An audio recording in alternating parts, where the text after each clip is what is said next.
I didn't know what was in the case. That is the whole story if you need it short. A man who did not know.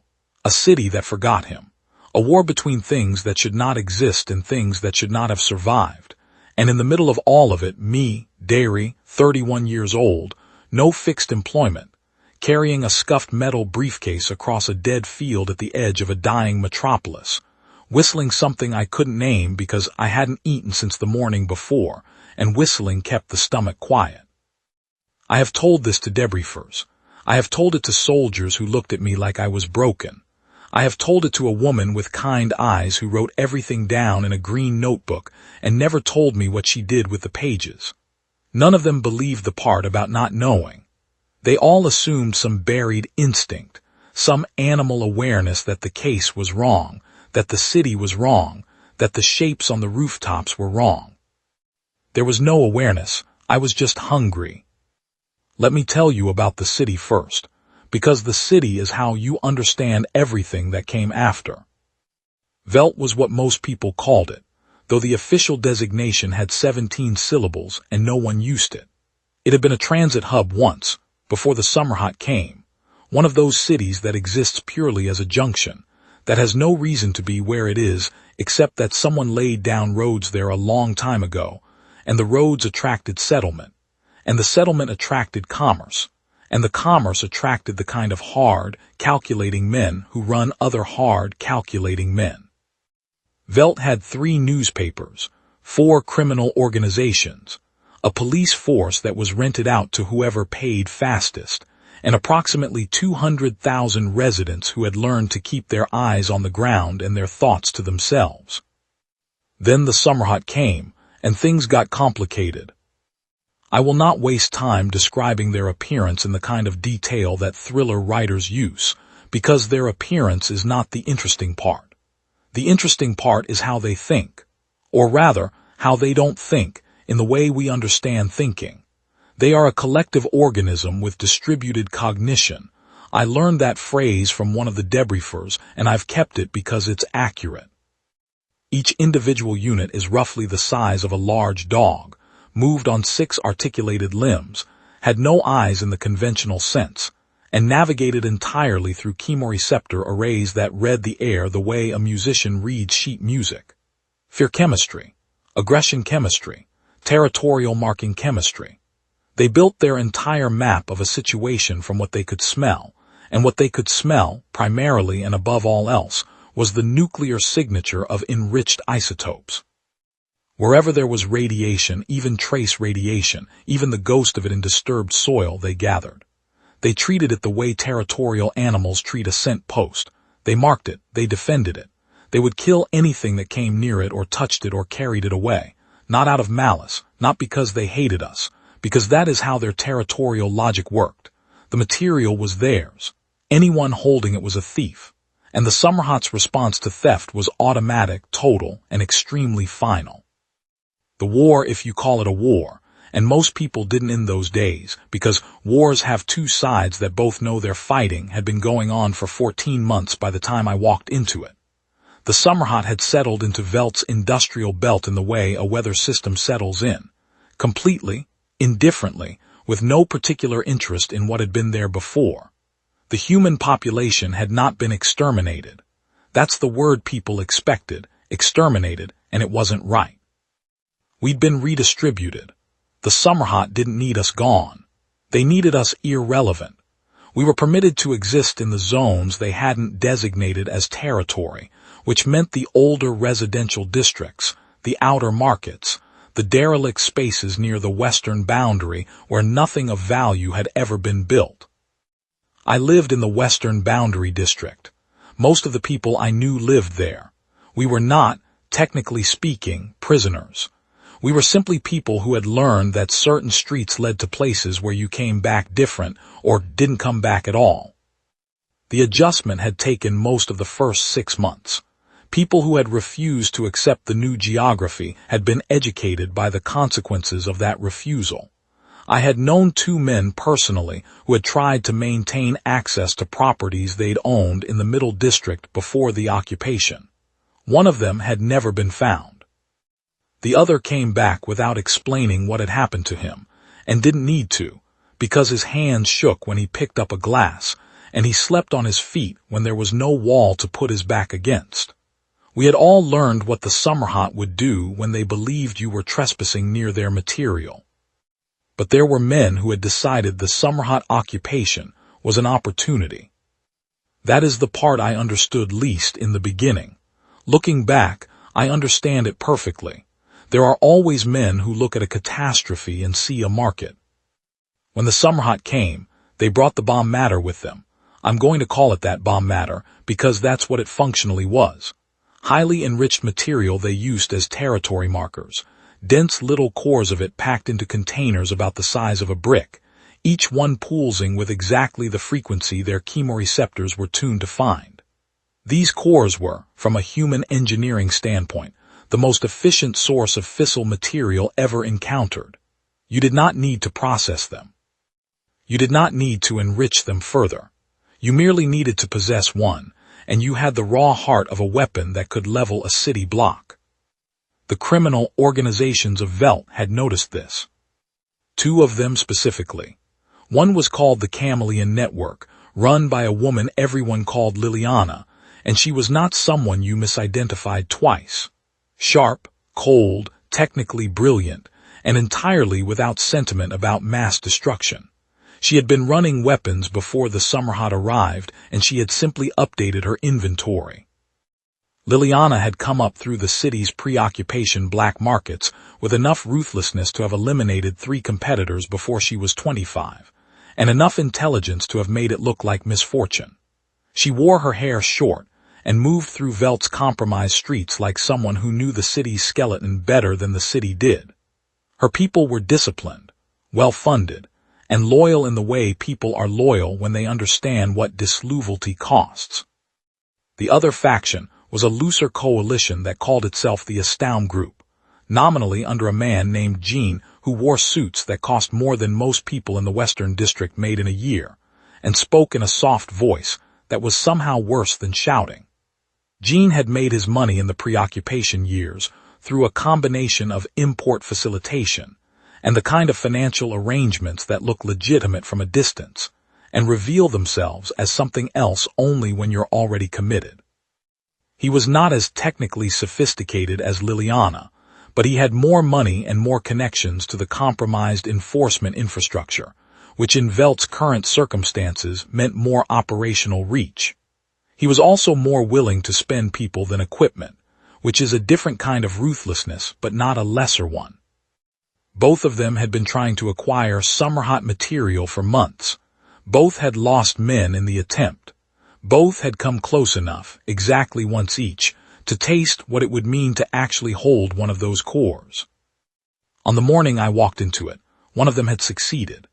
The Chameleon Network had managed to extract a single core from a storage site in the Eastern Industrial Zone during a window when the Somerhot patrol pattern had been disrupted by something in the northern sector. No one I later spoke to was entirely sure whether it was a deliberate diversion or a coincidental event that the network had been watching for and exploited. Either way, they had the core. They had it in a metal case. They were moving it west.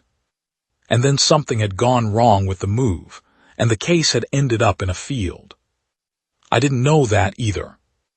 What I knew was this: it was early. The light was flat and gray, the kind of light that doesn't promise anything. I had a lead on a day labor position at a loading facility on the edge of District 7. Someone had told someone who had told me.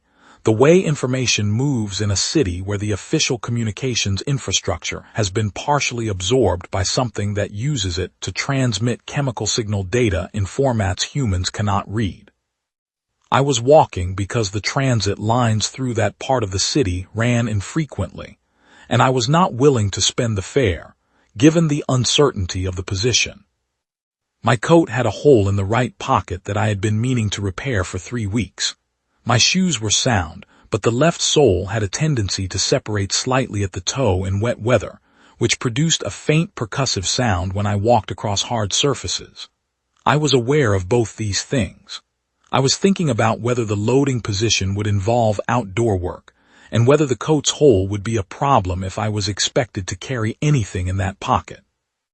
I was thinking about this, and about the bread roll situation, which was 0 bread rolls at present, and the question of whether there was a vendor near the District 7 facility who would be open early enough.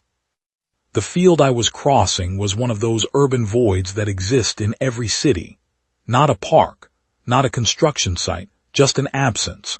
A place where something had been demolished and nothing had been built in its place, occupied by scrub grass and scattered debris, and on that particular morning, a briefcase. It was sitting upright against a broken concrete piling. Black metal, institutional looking, not expensive, not cheap either. The kind of case a mid-level administrator carries. There was dew on the upper surface and a long scratch along the near side that looked recent, bright metal beneath the scuff, not yet oxidized. I looked at it for a while. I looked around the field, which was empty. My instinct, and this is the part the debriefers always struggled with, was not to take it. My instinct was that it was someone else's property, and that picking it up and carrying it off was theft. What overcame that instinct was the second instinct, which was that the case had been there long enough to collect dew, and that whoever had left it there was not coming back for it quickly, and that a found object of value in the Western District was a resource, and that resources in the Western District were not left lying on the ground. I picked it up. It was heavier than I expected, substantially heavier, the kind of heft that makes you adjust your posture and redistribute the load before you've taken a second step. I noted this the way you note the weight of anything unfamiliar, and then I continued walking, because the position in District 7 was not going to wait for me to stand in a field contemplating a briefcase. The case had a handle that fit well in my left hand. I carried it and thought about the loading position, and whether the man who'd mentioned it had been reliable and how long I could make the money stretch if I got it. And I did not think about the case at all, because it was simply something I was carrying. I was halfway across the field when the soldier appeared. Not one soldier, 4, coming from the northern edge of the field, in the gray combat dress of the Municipal Enforcement Unit, moving at the kind of pace that means they have spotted what they are looking for. I watched them the way you watch anything when you're in the Western District, and you've learned that enforcement units in Veld are not a unified entity with consistent goals, but a collection of contracted loyalties, and that who they were working for this morning was a question you couldn't answer from appearance alone. They were looking at me, at the case. I stopped walking. Here is what I thought in that moment. I have picked up something that belongs to someone with enough leverage to send 4 armed men to retrieve it, and the question is whether those men are the kind who will accept a polite explanation and take it back, or the kind who will decide that the simplest resolution is the one that leaves no witness. The enforcement unit in Veld had men of both kinds. I had encountered both kinds before, in different contexts, and I had developed a reliable but imperfect method of telling them apart. The reliable indicators were speed of approach, angle of approach, and whether the weapons were visible or holstered. 4 men moving at that pace with that bearing, at that angle, I ran the calculation in the time it took to set the case down carefully and raise my hands. The calculation came out ambiguous. Then one of them spoke into a communication device clipped to his shoulder, and whatever answer came back made all 4 of them change direction, and they moved north again, quickly, and were gone. I stood in the field with my hands raised for a moment after they disappeared. Then I picked the case back up and continued to District 7. I did not get the loading position. The man who was supposed to meet me at the facility entrance was not there, which meant either that the position had been filled by someone else's contact, or that the whole thing had been a misunderstanding, neither of which was unusual. I stood outside the facility entrance for 20 minutes, long enough to be certain, and then I moved. I ate the half bread roll I had in my coat pocket, not the pocket with the hole, the other one, sitting on a low wall outside an inactive tram depot 3 blocks from the facility. I inventoried my situation. One partial bread roll consumed, no income prospect for the day, a case that was not mine sitting beside me on the wall, and a set of 4 enforcement men who had made a decision about me that I could not fully interpret. The case sat beside me on the wall. A child appeared from somewhere, the way children appear in the Western District, out of alleys and side streets and indeterminate spaces, suddenly there, as if the city generates them spontaneously out of boredom. This one was perhaps 6, wearing a school jacket with a badge on the breast pocket. He sat next to the case and looked at it with the total focus children direct at objects whose purpose they haven't classified yet. I looked at the child, and the child looked at me, and then at the case. "That's not yours," I said, which was only slightly ironic given the circumstances. The child reached for the handle. "Don't touch it," I said. The child looked at me again and withdrew the hand. He had the expression of someone reassessing priorities. His mother arrived 30 seconds later at a velocity that suggested she had been tracking him from a distance and had seen him stop next to a man with a briefcase and made a rapid threat assessment. She collected him by the wrist with the efficiency of someone who has learned that Veld contains many categories of threat and that the correct response to all of them is removal. She gave me one long, flat look. I held the look without comment. She left. I watched them go and sat with the case. What I should have done, I know now, is leave it somewhere visible with a note attached, or hand it to whatever passed for official authority in that part of the city, or simply set it down and walk away. Any of those choices would have ended my involvement. The problem was that the enforcement unit had seen me with it, and then deliberately avoided confronting me, and that felt, to someone with my particular history in Veld, like the prelude to something worse. Men who don't take what they're after openly do it differently later. I had learned that. So I kept it, because letting it out of my sight felt less safe than keeping it close, which is a logic that does not hold up under examination, but which made complete sense to me at the time. I was carrying a Somerhot Territorial Corps in a metal briefcase, across a city that 2 criminal organizations and at least 1 enforcement faction were actively hunting, and I thought I was being cautious. The afternoon moved. I moved through it the way I moved through most afternoons in Veld, with the unhurried deliberateness of a man who has learned that looking purposeful without having an obvious purpose is the least conspicuous state available to someone in the Western District. I went to the outer market and looked at what was available, which was not much.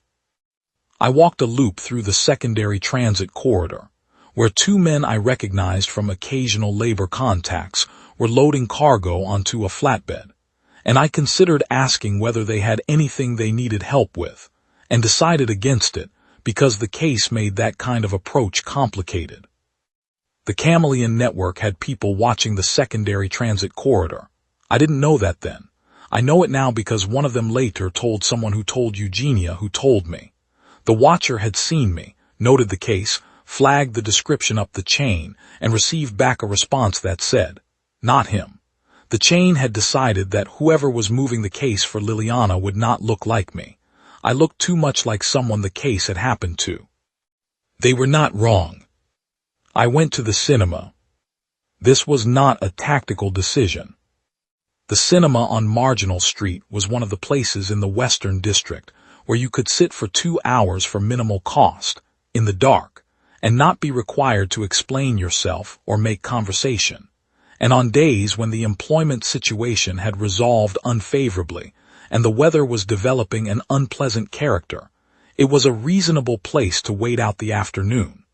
I had been going there on bad days for 2 years. I bought a ticket. I went inside. I put the case on the floor between my feet and I watched the film. It was a horror program, the sort with grotesque imagery and melodramatic music designed to induce fear responses in the audience. I watched it with the mild, detached interest that I usually brought to cinema experiences, noting the technical choices and the acting quality, and the degree to which the horror was earned versus simply asserted by the soundtrack. The man sitting 2 seats to my right reacted to a particularly intense sequence by gripping the armrest so hard I could hear the leather creak. I ate my remaining bread roll, which I had been saving. There was an interval. I remained seated. A woman near the front turned around and looked at me and then at the case and then back at the film screen where the interval title card was displayed. I had the impression she was working out whether I was connected to the film's plot in some way. A different child, younger, perhaps 4, appeared in the aisle next to me during the interval, having apparently separated from his family in the dark. He was holding a toy of some kind and he looked at me and at the case with identical lack of concern. I pointed toward the back of the cinema, where parents could generally be found looking for separated children. He considered this direction for a moment, then walked that way. His parents, when they found him near my row, looked at me with the specific expression that parents in Veld had developed for unexplained proximity to strangers, not hostile, not grateful, simply assessing. They collected the child and returned to their seats. I had been sitting in a public space for nearly 2 hours with a stolen Somerhot core at my feet and had twice been identified as adjacent to a lost child, and both times the parents had assessed me and decided I was harmless. I take no particular credit for this. I was harmless, in the sense that I had no harmful intentions.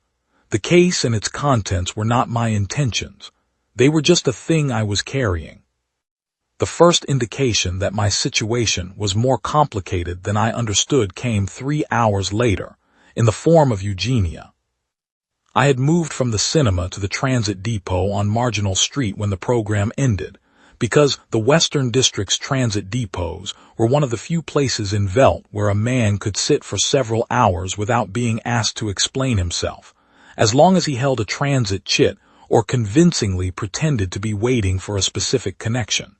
I had done this before. I had the posture right.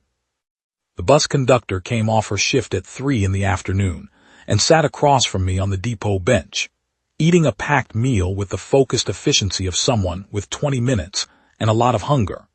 She was perhaps 25, dark-haired, in the blue uniform of the City Transit Authority, which was one of the few municipal institutions the Somerhot had not yet absorbed into their territorial network, possibly because buses were not enriched isotopes and therefore not worth their attention. She noticed the case. Not the way the child had noticed it. The way someone notices an object and then immediately looks away, which means they have clocked it and are deciding what to do with the information. I watched her decide. What she did was finish her meal, fold the cloth wrapper precisely, tuck it into her jacket pocket, and then look at me directly and say, and this was the first time anyone had spoken to me in conversation since the morning, that case has a Somerhot lock plate on the bottom. I looked at the case. I turned it over. There was on the underside a small panel of dark material that I had not noticed because I had not been looking at the underside of the case. It was roughly oval, perhaps the size of a large thumb, and it had a texture that was unlike the metal around it. Not manufactured. Organic looking, the way Somerhot technology consistently looked organic, as though they had grown their devices rather than machined them. I don't know what that means, I said. She looked at me for a long moment with the expression of someone recalculating a situation they thought they understood.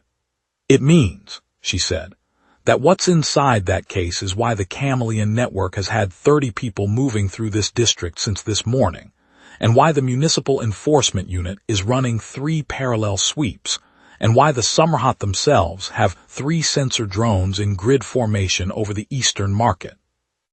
I absorbed this information the way you absorb information that arrives in a category you hadn't anticipated. Not with shock. Exactly. Shock implies the information is implausible, and the information was quite plausible, but with the particular mental reconfiguration of someone who has just learned that the problem they thought they had is a much smaller problem embedded inside a much larger one. I found it in a field, I said. Another long look. Yes, she said finally, I can see that. She had been watching the field where the case had been left. She had seen me pick it up. She had followed me all day, through the District 7 facility exterior, through the outer market, through the secondary transit corridor, through the cinema on Marginal Street, which I now understood was why the woman in the front row had turned around to look at me. Eugenia had been sitting 3 rows back. Her name was Eugenia. She was not, it turned out, merely a bus conductor. She was something more complicated, affiliated with something she described only as a group of people who had decided that neither the Chameleon Network nor the Astound Group nor the Compromised Enforcement Unit should be allowed to acquire Somerhot material, because all 3 of those outcomes led to the same place, which was a city-ending event within 18 months. She had been watching the field where the case had been left. She had seen me pick it up. She had followed me. "You could have told me this 6 hours ago," I said. "I needed to know if you were going to open it," she said. "I wasn't going to open it." "I know, that's why I'm talking to you now." She had also needed to know whether I was connected to any of the factions, whether the apparent obliviousness was real. She had watched me in the cinema and in the market and at the labor contact point, and she had assessed, correctly, that I was precisely what I appeared to be, a man the case had happened to. It should be said that I was not in that moment afraid. I was aware of the information in the same way that you are aware of weather, as a set of facts that have implications for behavior, requiring adjustment, not necessarily panic. The panic came later, over several nights in retrospect. In the moment, I was sitting on a transit bench in the late afternoon, with a case that contained the functional equivalent of a small star, and a woman who knew things was telling me what those things meant, and I was primarily focused on understanding the situation clearly enough to make a decision about it. "What do you need me to do?" I asked. "Keep carrying it," she said, "and stay exactly as calm as you are now." That was the instruction: keep carrying it, stay calm. Here is the thing about the Somerhot that the debriefers always return to, the thing that their xenobiologists and behavioral specialists had spent 14 months trying to fully articulate. The Somerhot read humans through chemical signal. They were exceptional at this. Their sensitivity to human stress chemistry, the cascade of hormones and compounds that the human body produces under threat, was so refined that they could identify a frightened human at 300 meters in still air, through a moderate crowd, around a corner. They had navigated the occupation of Veld largely through this ability. Anyone who knew they were in danger registered as a signal. The Somerhot responded to signals. A man who did not know he was in danger produced no signal. I had been walking through a city that was actively hunting the object I was carrying, past Somerhot sensor drones and criminal network scouts and enforcement sweepers, for the better part of a day, because I had not known what I was carrying and therefore had not been afraid of it, and the one species in that city sophisticated enough to reliably locate it had been navigating around me like water around a stone. Eugenia's group had worked this out over months of watching the Somerhot's behavior. They had understood the mechanism, the chemoreceptor dependency, the complete absence of any secondary tracking system that could compensate when the primary system registered nothing. They had lost 2 deliberate couriers, people who knew what they were moving and why, to Somerhot interception before they understood what was happening. They had then spent 3 weeks designing a delivery approach that worked around the constraint. The approach was, find someone who doesn't know. They had not known who the unwitting carrier would be. They had placed the case and watched and waited, and I had come across the field at the right time on the right morning, and I had the specific quality they needed, the flat affect of someone for whom the Western District was home, not crisis, the practiced obliviousness of someone who had learned that Veld rewarded not noticing, the hunger that occupied my mind with concerns more immediate and personal than whatever was in a found case. "How many people know the case is with me now?" I asked. "The Chameleon Network knows someone has it. They don't know who." She paused. "The Astound Group knows someone has it. They don't know who either. The enforcement unit is working for Astound this week, which means they've been told to acquire it and that the person carrying it is expendable." Another pause, shorter. The 4 men who saw you this morning chose not to confront you because the description they'd received was wrong. Different height, different build. They radioed in that the field was clear. I thought about this. The 4 men had looked at me and at the case and decided I didn't match. It had not been luck, exactly. It had been the ordinary bureaucratic failure of organizations that pass information through too many intermediaries before it reaches the people who need it. And the Somerhot. The Somerhot know the material has moved. They've been tracking the signal. She looked at the case. But the signal is irregular. The case blocks about 60% of it, which means their tracking is approximate, not precise. They know it's in this district. They don't know it's on that bench. The sensor drones she had mentioned, I could see one of them now if I looked east. A flat hexagonal shape moving in a slow, methodical pattern over the rooftops of the eastern market, perhaps 800 meters away. I watched it the way I'd been watching things in Veld for 14 months, with peripheral attention, giving it no more focus than the weather. Where do you need it to go? I asked. She told me. The facility was on the northern edge of the city, in a zone that had been partially absorbed into Somerhot territory and partially abandoned by humans. It was about 4 kilometers from where we were sitting. The route went through 2 market districts, 1 transit junction, and a stretch of the old industrial corridor that was technically under Somerhot patrol. If I walk it normally, I said, how long does that take? About an hour and 20 minutes. And if I walk it the way I've been walking it all day? The same, she said, that's the point. I understood. The way I had been walking it all day was the only way that worked, not as a courier, not as a man who knew what he was carrying and was trying to be invisible, as a man with a case that wasn't his business, going somewhere that wasn't about the case, because he had things to think about that were more pressing. I'm going to need something to think about, I said. That actually concerns me. Eugenia looked at me with what I think, in retrospect, was the beginning of something like respect. The loading position, she said, on the eastern edge of District 7. There's actually one available. I can have a contact put your name in. Is that real? It will be by the time you arrive at the facility. Day shift or evening? Day. Rate. She named a figure that was above standard, which meant either that the work was harder than usual, or that her contact had influence over the rate setting, or both. I absorbed this and ran the calculation on what that meant for the month, for the coat, for the shoes, for the other things that had been accumulating on the list of things that needed attention. I stood up. I picked up the case with my left hand.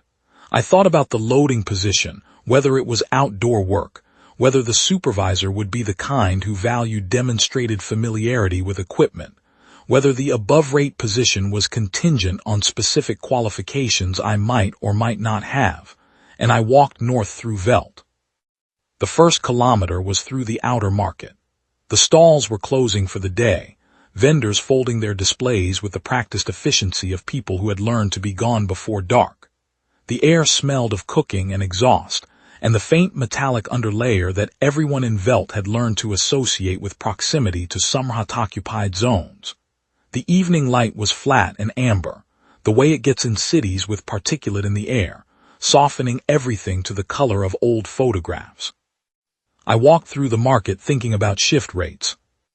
A man in a long coat walked past me going in the opposite direction, moving quickly, looking at everything except the people nearest him, which is the specific avoidance pattern of someone conducting surveillance.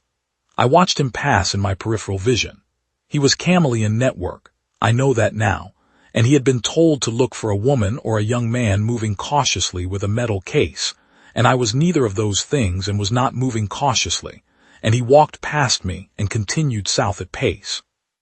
The second kilometer went through a transit junction that was, in the ordinary run of things, the most surveilled public space in the Western District.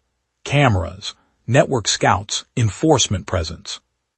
On this particular evening, it was also occupied by a dispute between 2 freight operators whose vehicles had become entangled at the junction's central intersection.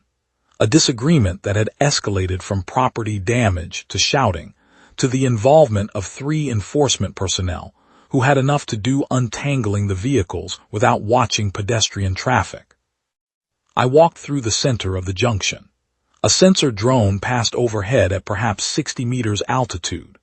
The hexagonal underside of it moved across the junction at the drone's characteristic searching pace, the chemoreceptor nodes along its ventral surface sampling the air in the continuous sweeping motion I had come to recognize over 14 months of living under them. I was thinking about whether demonstrated familiarity with handling equipment was a viable negotiating approach, or whether supervisors found it presumptuous from someone on a first day. The drone moved east. I cleared the junction. The 3rd kilometer was the hard one, though I didn't know it was the hard one until I was in the middle of it, at which point knowing didn't change anything. The old industrial corridor had been a manufacturing zone before the occupation. Long, straight streets between warehouse buildings, with alleys running off at intervals, the kind of urban architecture that had been designed for the efficient movement of goods and had never considered that goods might someday include human beings trying to be invisible. No civilian population, no cover of commerce or crowd. Just the straight road and the empty buildings and the feeling, which was not a feeling but a calculation, that in a space like this, you were visible from a long way off to anything that was looking. The Somerhot patrol units were 3 in that kilometer. I know the number because Eugenia's people had mapped the patrol pattern over the preceding weeks, and because 2 of them filed after-action signal reports that her people later intercepted and analyzed. At the time, I saw the first one from approximately 150 meters. It was 2 individuals moving in parallel, the standard paired configuration. Offset, one slightly ahead and one slightly behind, covering a wider chemoreceptor arc. They moved with the articulated, inhuman precision of things that had never needed to be anything other than efficient. No wasted motion, no hesitation, every step a direct extension of sensory intention. Watching them move was like watching a machine that had been perfectly designed for one purpose and had never been asked to be anything else. I thought about the loading position.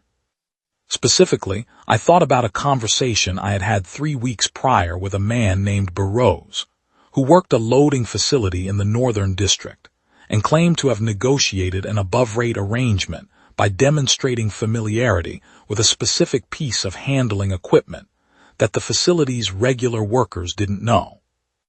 I had cataloged this at the time as potentially useful information, and I now turned it over in detail. What class of equipment Burroughs had specified, whether I had sufficient familiarity with that class to make the same argument, whether the equipment in question was likely to be present at a District 7 facility, or whether it was specific to the Northern District's larger industrial operations. The Somerhot patrol passed across the end of the street I was walking down. I was roughly 80 meters from them at closest approach. One of them paused. The articulated head turned in my direction. The chemoreceptor arrays, the fringe of delicate filaments along the head's lateral line, extended slightly, the way they do when the arrays are sampling actively. I was running through the specifications of the handling equipment in my head. The patrol moved on. The second patrol was closer, perhaps 50 meters, coming down a crossing alley at a diagonal that would have intersected my path 20 meters ahead. I adjusted my route by half a block without thinking about it, because the half-block adjustment put me on a street that looked more direct to where I was going, which was, in my mind, in the calculation I was running, the north edge of the city, which was where the loading facility was, which was where the position was. I was not thinking about the patrols. I was thinking about whether Eugenia's contact would be present at the facility when I arrived or whether there would be a delay, and whether the supervisor would be available for a first conversation that evening or whether I would need to return in the morning. The second patrol crossed behind me. I was aware of them in my peripheral vision the way I was aware of most things in the industrial corridor, registered, assessed, filed. They were not near enough to be an obstacle. They were part of the landscape. The third patrol was different. 3 individuals, stationed at the transition point from the industrial corridor into the zone that Somerhot territorial mapping classified as buffer territory, neither fully claimed nor fully abandoned. This was the edge they defended most actively, because it was the edge where theft most often happened. The 3 of them were not moving. They were positioned in a triangular configuration that covered nearly the full street width. Their chemoreceptor arrays extended to maximum range, sampling the air in every direction. I was approximately 50 meters away. Before I understood this, was a different situation from the previous 2 encounters. There was nowhere else to go. The surrounding buildings had sealed ground floor access. The Somerhot had sealed or blocked most entry points in the industrial corridor within the first month of occupation, reducing the number of paths humans could use to approach their claimed territory. The alleys on either side were blocked by debris. Turning back was possible, but turning back was a decision, and making a decision about the case required thinking about the case, which required acknowledging that the case was a problem, which would produce exactly the thing I had spent the entire day not producing. I didn't turn back. I thought about bureaus and the equipment and the day's shift rate, and I walked toward the 3 Somerhot at the pace of a man going somewhere he needed to be. At 40 meters, one of them moved. A lateral shift, not toward me, sideways, repositioning to extend its chemoreceptor coverage to the left. The array was fully extended. I could see it from here. The delicate filament fringe catching the last of the evening light, moving in the small continuous motions that meant active sampling. I was thinking about whether the supervisor would be available this evening, or in the morning. At 20 meters, the case was, I know this from the after-action analysis, emitting approximately 40% of the core's unshielded territorial signal through gaps in the case's shielding that had developed during the day's handling. 40% was enough, under normal circumstances, to register as a strong territorial marker to a Somerhot chemoreceptor array at 20 meters range. Normal circumstances included the carrier's stress chemistry, which amplified and contextualized the isotopic signal. In a way, the Somerhot's collective intelligence had learned to read as deliberate territorial trespass. My stress chemistry was occupied with shift rates and equipment specifications. At 15 meters, one of the 3 Somerhot stepped forward. Just one step. The chemoreceptor array was fully deployed, oriented directly at me, the filaments making the fine, rapid motions that indicated high-concentration sampling. I was thinking about whether the coat's right pocket should be repaired before the first day or whether it was the kind of thing a supervisor would notice. The Somerhot individual held that position for what felt, in retrospect, like a long time. In the after-action analysis, Eugenia's people estimated it at between 4 and 7 seconds based on the patrol's later signal report, which indicated an anomalous contact that was classified as non-territorial and dismissed. The individual stepped back. The 3-point configuration reformed. I walked through the gap between the left and center unit at a distance of roughly 3 meters from each. I was aware of them the way I was aware of the ventilation noise from an overhead duct or the sound of my own shoes on the pavement, present, noted, not relevant. I was thinking about the morning shift. The facility was 2 blocks beyond the patrol. A low building with a reinforced entrance, indistinguishable from the abandoned industrial structures around it, except for the fact that a door opened before I reached it, which meant someone had been watching. Eugenia was inside. 3 other people I didn't know. Equipment I didn't recognize, benches with instruments, a setup that looked like it had been assembled recently and carefully, with the improvisational quality of work done under time pressure by people who knew exactly what they needed even if they didn't have all of it. I set the case on the table they indicated. My hands were steady. My breathing was normal. I had been in proximity to 5 Somerhot patrol units over the course of 4 hours in the industrial corridor, and my hands were steady and my breathing was normal. One of the people I didn't know, a compact man with the hands of an engineer, who introduced himself only as Florin, opened the case. Inside was a Somerhot territorial core, roughly cylindrical, dark, about the size of a man's forearm, pulsing with the deep, slow radiance of something that has been accumulating for geological time. In the half-light of the facility, it was beautiful in the way that dangerous things sometimes are, not despite what it was but because of it. Something that old and that concentrated, and that indifferent to human want or human fear or human suffering. I looked at it for a moment. Then I looked away, because looking at it produced, for the first time all day, the feeling that had been absent, the weight of understanding what it was. The cold, specific fear that comes not from danger but from comprehension. "We need 40 minutes, Eugenia said. Can you stay?" "I have time," I said. What they did in those 40 minutes is something I understand only partially. The people who understood it fully have asked me not to describe it in more detail than necessary, for reasons that are still in effect and that I respect. The short version is this. The core was modified, not destroyed. Destroying it would have produced a territorial breach signal the Somerhot would respond to with overwhelming and immediate force. Modified.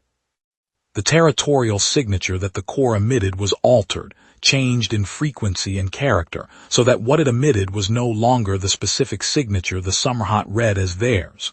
No longer marked territory. No longer worth killing for. The core remained what it was materially. The fissile density was unchanged, but its chemical signal identity was different.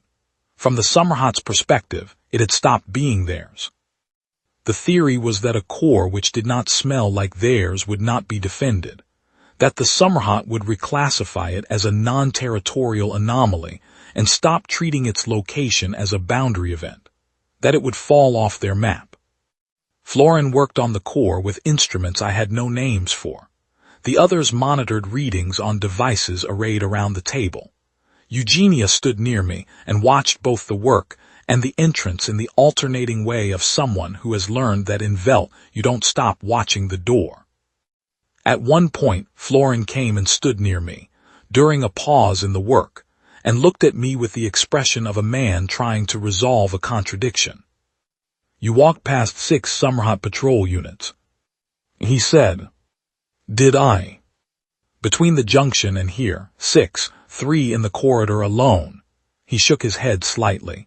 "We've lost 2 people to single patrols in that corridor, people with training, people who knew how to manage their response." "I was thinking about the job," I said. "What job?" "Loading position, District 7. He stared at me. "You walked through Somerhot territory thinking about a loading position." I was thinking about the equipment question specifically, whether it was worth raising on a first day. Florin looked at me for another long moment and then went back to work. I sat in the corner of the facility and did not think about the core and thought about the loading position instead. And after 41 minutes by my count, the work was done and the case was closed. The core, inside the modified case, was no longer detectable by Somerhot chemoreception at any practical range. Eugenia's people had tested the modification on a smaller sample over the preceding month. This was the operational test.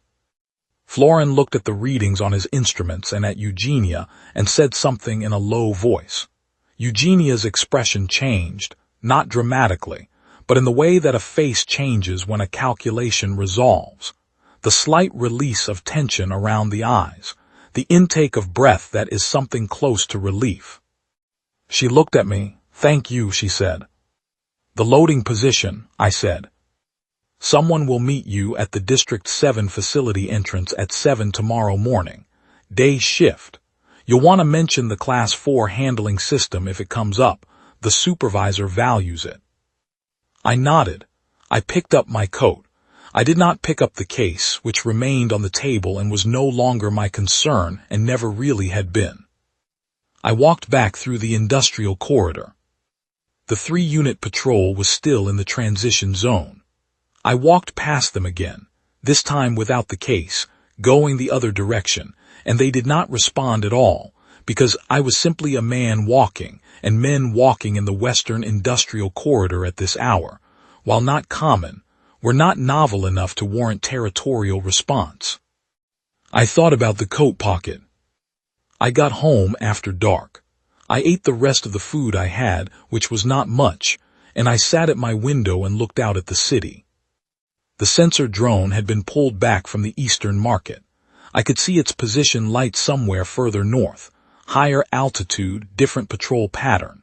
Eugenia's people would track that shift and confirm or deny the modification's effect over the following days. The Somerhot were not, as far as I could observe, converging on the facility. The territorial response that should have followed an active core in buffer territory was not happening. The silence was almost harder to trust than the drones. I have told this story many times in the years since.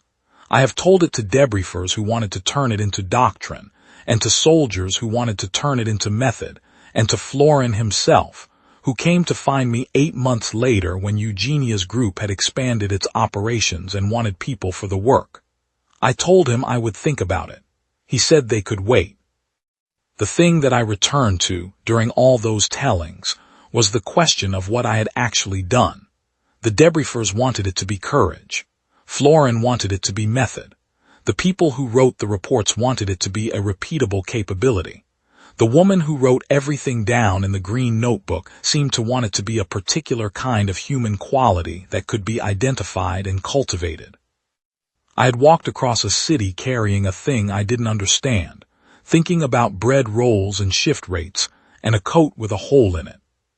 Here is what I have come to believe. The Somerhot's method of reading the world was almost perfect. They had built their civilization on the ability to read intent through chemistry, to know what a thing was going to do before it did it, because what a thing was going to do was written in the air around it. Fear told them where the prey was. Aggression told them where the threat was. Territorial response told them where the boundary was. They had navigated 14 months of occupation in Veld on this capability. They had been right about almost everything, almost all the time. They had encountered, in those 14 months, precisely one category of entity they could not read. Not a soldier, not a spy with training and nerve and explicit discipline over stress response. Not a hero, a man who was hungry, a man whose primary concerns were shift rates and bread rolls, and whether a specific piece of handling equipment was worth raising in an interview. A man who was, by every measure the Somerhot's collective intelligence had ever encountered, simply not present as a threat. They could not model us when we didn't know we were in danger, because we don't signal when we don't know. And if you can't signal what you don't know, and if you happen to be a species that has accumulated, across its entire history, an extraordinary talent for not knowing things that should terrify it, for walking through the middle of catastrophe with something dangerous in hand and breakfast plans, and coat repairs occupying the available attention, then you have an advantage that no amount of chemoreceptor sophistication can account for. We are not, as a species, particularly good at knowing what is dangerous. We are famously bad at it. We walk into things that should kill us and come out the other side, not because we were brave enough to face them, but because we were oblivious enough to not understand we were facing them until it was over. The Somerhot had never encountered this before. Not in the species they had displaced on the worlds before ours, not in the species they had encountered in the transit corridors between systems. Every species they had navigated, every territorial contest they had engaged, had produced the chemo signals of animals that knew they were in danger when they were in danger. It was a universal constant, they had believed, a biological fact about things that could suffer. We were the exception. The modification held. Eugenia's people confirmed it within a week. the Somerhot patrol behavior around the facility zone changed, the sensor drone coverage shifted, the territorial response diminished to levels consistent with uncontested space. The core was moved out of Veld 3 weeks later, through a supply chain that Eugenia's people had been building for months and that I had no involvement in. The Chameleon network lost the trail entirely when the core stopped emitting.